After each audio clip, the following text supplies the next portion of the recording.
valitaona. Faly aho fandehanatra ohatrany ankizy rehetrarehetra. Fa ny tena mahafaly anahy dia nahazo fitaovana izay ahafahanay mianatra.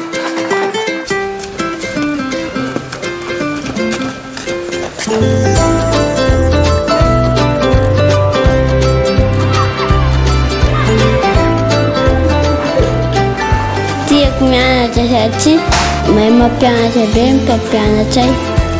Ny fiofanana back to school land lerninina dia nanampy betsaka ny mpanabe satria afaka nanara-maso ny fianaran'ny ankizy mpianatra izay moa afaka nanentana ny ray aman-dreny ka namerina avetrany an'ireny zanaka ny efa nitsokan-darina ireny ty ampianarana ary le efa tato ampianarana tena nazoto ny anatra be mihitsy.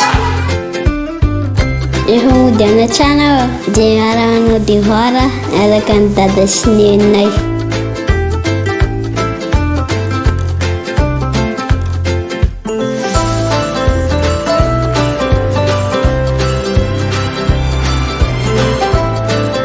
Efa lehibe dia izaiko mba tia mpianatra.